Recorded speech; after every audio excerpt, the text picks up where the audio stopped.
भावना के भूखे भोलेनाथ। एक गांव के बाहर छोटा सा शिव मंदिर था जिसमें एक वृद्ध पुजारी रहते थे। एक दिन एक गरीब माँ अपने नन्हे से बालक को मंदिर के द्वार पर छोड़कर चली गई। बहुत खोजने पर भी पुजारी जी को बालक के परिवार का कुछ भी पता न चला। जब गांव का भी कोई व्यक्ति उस बालक का लालन पालन करने को तैयार न हुआ तो पुजारी जी ने भगवान शिव की इच्छा समझकर उसे अपने पास रख लिया और उसका नाम भोला रख दिया। गांव के श्रद्धालु भक्तों से जो कुछ प्राप्त होता उसी से भगवान शिव का, पुजारी जी का और बालक भोला का किसी तरह गुजारा चलता। यदि किसी दिन कम भी पड़ता तो पुजारी जी बालक और भगवान को भोग लगाकर स्वयं गंगा जल पीकर रह जाते। धीरे धीरे भोला बड़ा होने लगा और अब वह पुजारी जी के कामों में हाथ बटाने लगा। वृद्ध पुजारी जी के थके हारे हाथों को कुछ आराम मिलने लगा, इसलिए उन्होंने भोला को मंदिर की सफाई, भगवान शिव की पूजा, उनको भोग लगाने और उनकी आरती करने की विधि अच्छी प्रकार समझा दी। अब वे स्वयं भगवान शिव के नाम जप और संकीर्तन में समय व्यतीत करने लगे। एक दिन भगवान शिव के मंगलकारी नाम शिव शिव शिव शिव का जप करते हुए ही उनके प्राण छूट गए। अब बालक भोला का इस संसार में भगवान शिव के सिवा और कोई सहारा न रहा। उसने पुजारी जी की ये 3 बातें कभी नहीं भूली। नंबर 1, भगवान भोलेनाथ शिव शंकर को ताज़ी गर्म रसोई का ही भोग लगाना। नंबर 2, भगवान को भोग लगाए बिना स्वयं कुछ भी नहीं खाना। नंबर 3, भगवान शिव पर विश्वास रखकर कभी भी किसी भी वस्तु का संग्रह न करना, बासी भोजन का भी नहीं। यदि कोई भक्त पहले से बना भोजन या मिठाई मंदिर में दे जाता तो बालक भोला उसे गरीबों में बांट देता। वह ताज़ी रसोई बनाकर ही भगवान को भोग लगाता। उसके बाद ही स्वयं प्रसाद ग्रहण करता और यदि बचता तो उसे बांट देता। यदि रसोई बनाने को सामग्री न होती तो भोले बाबा और भोला भक्त दोनों गंगा जल पीकर ही रह जाते। एक बार बरसात का मौसम आया और 3-4 दिन तक मूसलाधार वर्षा होने से मंदिर में एक भी भक्त नहीं जागा। भोला अपने भोले बाबा को गंगा जल का ही भोग लगाता और उसे ही पीकर रह जाता। भोले बाबा बालक की भक्ति और सहन शक्ति की परीक्षा लेते रही, किंतु आखिर में अपने भक्त बालक को भूख से तड़पते देख उनसे रहा न गया। वे सेठ के नौकर का रूप धरकर हाथ में भोजन सामग्री की पोटली लेकर वर्षा में भीगते हुए मंदिर के द्वार पर जा पहुँचे। उन्होंने आवाज़ लगाकर भोला को बुलाया और उसके हाथ में पोटली देते हुए बोले, सेठ जी ने ये कच्चा राशन भेजा है, इससे रसोई बनाओ, भोग लगाओ और स्वयं भी प्रसाद पाओ। मैं कल फिर आऊँगा। भोला भगत ने आशीर्वाद देकर उसे विदा किया और सूखी गीली लकड़ियों के धुएं में गरम रसोई बनाकर भोले बाबा को भोग लगाया। पूरे बरसात के मौसम में भोले बाबा नौकर के वेश में भोला भगत को सीधा देने आते रहे और स्वयं भी गर्मा गर्म रसोई का भोग पाते रहे। एक दिन भोला भगत ने सोचा कि सेठ जी को कच्चा राशन भेजते हुए 4 महीने हो चले हैं, किंतु वे स्वयं कभी मंदिर में भोले बाबा का प्रसाद ग्रहण करने नहीं आए। अगले दिन जब भोले बाबा नौकर के वेश में सीधे की पोटली देने आए तो भोला भगत उनसे बोला, भाई, तुम्हारे इतने धर्मात्मा सेठ जी कभी स्वयं मंदिर में प्रसाद लेने नहीं आए। इस कारण मेरा हृदय अत्यंत दुखी हो रहा है।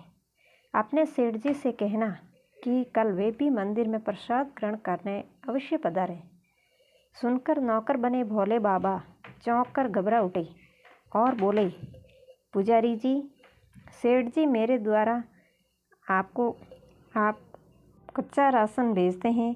आप इससे भगवान को भी भोग लगा लेते हैं और स्वयं भी प्रसाद पाते हैं। फिर सेठ जी को बीच में बुलाने की क्या ज़रूरत है? जैसा चल रहा है वैसे ही चलने दीजिए न। भोला बोला, ऐसे कैसे चलने दूँ? आपके धर्मात्मा सेठ जी इतने दिनों से कच्चा राशन भेज रहे हैं, क्या मैं उन्हें भगवान का प्रसाद देने का अपना कर्तव्य भी पूरा न करूं? मैं किसी का उधार खाने वाला नहीं हूं। अपने सेठ जी से कह देना कि यदि कल भोले बाबा का प्रसाद ग्रहण करने न पधारे तो मैं उनका कच्चा राशन लेना बंद कर दूंगा। नौकर बने भोले बाबा तो अपने भोले भगत की अकड़ देखकर कांप उठी और यह सोचकर मन ही मन हंसे कि वाह, आज तो लेने वाला ही देने वाले पर दोष दिखा रहा है। लेकिन सरल हृदय भक्त के मनोभाव पर रीझ कर वे बोले, ठीक है पुजारी जी, कल सेठ जी मंदिर में प्रसाद ग्रहण करने जरूर पधारेंगे। दूसरे दिन बड़े सवेरे ही भोले बाबा नौकर के वेश में दूध और बहुत सारी भोजन सामग्री लेकर मंदिर पहुंच गए। भोला चौंकते हुए बोला, भाई आज इतना सारा सीधा किस लिए ले आए? नौकर बने भोले बाबा बोले, पुजारी जी भूल गए क्या? आज आपने सेठ जी को प्रसाद के लिए बुलाया है, इसलिए आप छक कर रसोई बनाइए और भोले बाबा को भोग लगाइए। हाँ, यह तो बता दीजिए कि सेठ जी किस समय पधारे? भोला ने प्रसन्न होकर उन्हें सेठ जी के आने का समय बता दिया। अब भोला भगत की इच्छा पूर्ण करने के लिए भोले बाबा कैलाश पर सेठ का रूप धारण करने लगे। इधर अपने स्वामी को एक प्यारे भगत के यहाँ जाने का समाचार सुनकर ममतामयी अन्नपूर्णा माँ पार्वती भी भला कैसे पीछे रहती। वे भी पति की आज्ञा लेकर सेठानी का रूप धारण करने में जुट गई। भोले बाबा ने अपने गले से मुंडों की माला उतार दी, शरीर पर लगी भस्म, कमर पर पहना हुआ बांगाबर और बाहों और कानों में पहने सांपों के हार भी उतार कर रख दिए। उन्होंने एक मखमल का सुंदर कुर्ता धारण कर लिया, अपनी जटाएं सीधी कर गंगा और चंद्रमा को उसमें छिपा दिया। ऊपर से एक सुंदर रंग बिरंगी पगड़ी पहन ली। सदैव नंगे पैर विचरण करने वाले शिवजी ने आज अपने पैरों में रेशमी जूतियां धारण कर ली। हाथ का त्रिशूल और डमरू भोले बाबा ने नंदी के हाथ में थमा दिया और अपने हाथ में एक सुंदर छड़ी लेकर पार्वती जी के तैयार होने की प्रतीक्षा करते हुए कैलाश पर चहलकदमी करने लगे। इधर पार्वती जी घंटों से तैयार होने में जुटी हुई थी।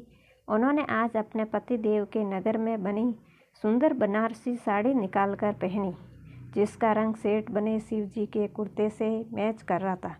उन्होंने सोने चांदी हीरे के जगमगाते हुए आभूषण धारण कर लिए, बगल में सुंदर सा पर्स ले लिया और भोले बाबा के बार बार आवाज़ लगाने के बाद श्रृंगार कक्ष से बाहर निकलकर आई। जब पार्वती जी और शिव जी ने एक दूसरे को सेठ सेठानी के वेश में देखा तो वे चकित होकर एक दूसरे को निहारते ही रह गए। दोनों एक दूसरे को देख देख कर निहाल हुए जा रहे थे। इससे पहले उन्होंने कभी एक दूसरे का ऐसा सुंदर रूप देखा ही नहीं था। जब भगवान गौरी शंकर सेठानी सेठ का रूप धरकर कैलाश से अपने भक्त की यहाँ दावत खाने चले गए तो गणेश, कार्तिकेय, नंदी, ऋषि मुनि, देवता, देवांगनाएं भी उन्हें देखकर ठंगे से रह गए। सेठ बने शिवजी अपने हाथ में ली हुई छड़ी को अदा से घुमाते हुए पृथ्वी पर टेकते हुए चल रहे थे और उनके पीछे पीछे बगल में पर्स लिए अपनी जूती से टक टक और पायलों से छन छन की मधुर ध्वनि करती हुई माँ पार्वती सेठानी बनी हुई चल रही थी। इधर भोला भक्त आज सुबह से ही सेठ जी के स्वागत में भांति भांति के पकवान बनाने में जुटा हुआ था। अपने भोले बाबा का भोग तो वह चलते फिरते बना लेता था, किंतु आज उसे कई महीनों से भगवान को भोग लगाने के लिए कच्चा राशन बेचने वाले सेठ जी को भगवत प्रसाद देना था। अतः आज उसने अपनी सारी पाक कला झोंक डाली थी। उसने सेठ जी द्वारा भेजे हुए चावल धोकर खीर बनाई, उसे धीमी आंच पर पकाकर गाढ़ा किया और उसमें सेठ जी के द्वारा भेजे हुए पिस्ते, बादाम, केसर, चिलगोजे, किशमिश डाले। मिर्च और अदरक को कूटकर उसे बाजरा, बेसन और गेहूं के आटे में भर भर कर मोटे मोटे मिस्से टिक्कड़ बनाए। रसोई बनाकर भोला भक्त पुनः स्नान करने चला गया ताकि स्वच्छ वस्त्र पहनकर भोले बाबा को भोग लगा सके और सेठ जी को उनका प्रसाद दे सके। जब भोला भक्त स्नान करके लौटा तो देखा सेठ जी प्रसाद ग्रहण करने के लिए स्वयं तो आए ही हैं, संग में अपनी सेठानी जी को भी ले आए हैं।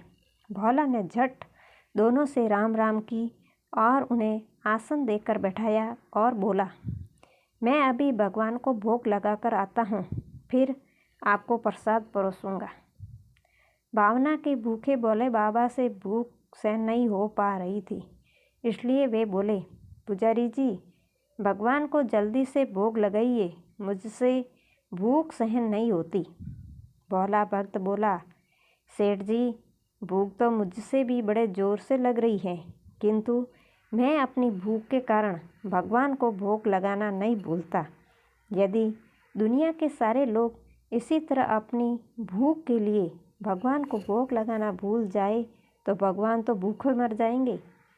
सेठ जी बने भोले बाबा एक पत्तल उठाते हुए बोले, पुजारी जी, आप भोग लगाइए, इधर मैं पत्तल परोस लेता हूँ, मुझसे भूख सहन नहीं हो पा रही है। भोला भक्त सेठ जी बने भोले बाबा को डांटते हुए बोला, सेठ जी, भगवान के काम में न तो जल्दबाजी चलती है और न कंजूसी।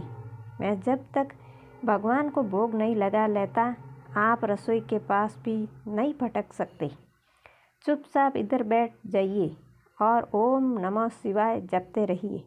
मैं अभी आता हूँ और आपको पेट भर भोजन कराता हूँ। सेठ बने शिवजी डांट खाकर चुपचाप अपने आसन पर जा बैठे। सेठानी बनी पार्वती उनकी यह दशा देख बड़ी मुश्किल से अपनी हंसी रोक पाई, लेकिन जैसे ही भोला भगत पत्तल में सामग्री लेकर भगवान को भोग लगाने मंदिर में गया, शिवजी पार्वती जी को मौन रहने का संकेत करते हुए चुपके चुपके पैर रखते हुए रसोई में पहुंच गए और उन्होंने एक एक व्यंजन उठाकर चखना शुरू कर दिया। भोले बाबा तो प्रसाद को चखते ही पौचके रह गए। खीर में चीनी की जगह नमक भरा हुआ था और सब्जियों में चीनी भरी हुई थी। जैसे ही भोले बाबा ने रोटी का एक टुकड़ा तोड़कर मुंह में दिया, वे छी छी करने लगे, क्योंकि रोटी में मिर्च ही मिर्च भरी थी। वे छी छी करते हुए उल्टे पैर भाग आए और अपने आसन पर जा बैठे। माँ पार्वती अपने स्वामी की यह हालत देखकर खिलखिलाकर हंस पड़ी। इससे पहले कि भोले बाबा पार्वती जी के सामने कुछ सफाई दे पाते, भोला भक्त ओम नमः शिवाय मंत्र का जप करते हुए आ पहुंचा। उसने भोग को रसोई में मिलाकर उसे पवित्र बना डाला और फिर सेठ जी के सामने पत्तल परोसकर हाथ जोड़कर बोला, सेठ जी, अब आप जी भरकर प्रसाद पाइए। भोले बाबा तो अभी अभी भक्त की भक्ति से भी जोरदार उसके हाथ की बनी हुई रसोई चख चुके थे, अतः उसे ग्रहण करने की बात सुनकर उनके पसीने छूटने लगे। कभी वे भोला का तो कभी पार्वती का मुख देखने लगते। भोला को सेठ जी की ढील बर्दाश्त नहीं हुई और बोला, सेठ जी, अब क्या हो गया आपको? अभी अभी तो इतनी उतावली मचा रहे थे, अब क्यों नहीं ग्रहण करते? आप ग्रहण करो, तभी तो माता जी भी प्रसाद ग्रहण करेगी और फिर मैं भी प्रसाद पाऊंगा। भोला की ललकार सुनकर भोले बाबा ने चुपचाप खीर का कुल्हड़ उठाया और सारी नमकीन खीर घटाघट पी गए। कुल्हड़ खाली होने की देर थी कि भोला ने उसे झट से भर दिया। अपने प्रिय भगत के हाथों परोसे हुए भोग में भगवान को आज दुगुना स्वाद आने लगा। भोला परोसता गया और भोले बाबा पीते गए। जगन माता पार्वती भक्त और भगवान दोनों के प्रेम को देख देख कर मंत्रमुग्ध होती रही। जब सारी रसोई समाप्त हो गई तो भगवान ने एक जोर की डकार ली। भोला को होश आया और बोला, वाह सेठ जी वाह, मैं ही बावला था जो इतनी थोड़ी सी रसोई बनाई। मुझे पता होता कि आपको प्रसाद ग्रहण करने का इतना शौक है तो और भी ज़्यादा रसोई बनाता। भोले बाबा अपने पेट पर हाथ फेरते हुए सेठानी बनी पार्वती जी की ओर मुस्कुराकर देखते हुए बोले, पुजारी जी, मैं इतना रोज़ कहाँ खाता हूँ, किंतु आज प्रसाद इतना स्वादिष्ट बना था कि अपने पर बस ही नहीं रहा और खाता ही चला गया। किंतु तभी भोला भक्त रुआसा होकर बोला, सेठ जी, वह तो आपने ठीक किया, लेकिन माता जी तो भूखी ही रह गई। ममतामयी पार्वती माँ से भोला का रुआसा मुख देखा नहीं गया। उन्होंने बची हुई खीर की 4 बूंदें अपने कंठ में टपका ली। भोले बाबा द्वारा भोग लगाने से प्रसाद में अद्भुत अलौकिक स्वाद भर गया था। ऐसी सुगंधित और मीठी खीर चखकर जग जननी अखंड तृप्त हो गई और उनके तृप्त होते ही सृष्टि का प्रत्येक प्राणी तृप्त हो गया। भोला भक्त बोला, सेठ जी, आपने और माता जी ने प्रसाद ग्रहण कर लिया, इससे मुझे अत्यंत संतोष हुआ है। समझ लीजिए कि आप दोनों द्वारा प्रसाद ग्रहण करने से मेरा भी पेट भर गया। मेरी तो वैसे भी महीने में 4-4 एकादशी हो जाती है, किंतु मैं भी एक दाना ही लेता हूँ, जिससे कि भोले बाबा के प्रसाद का अनादर न हो।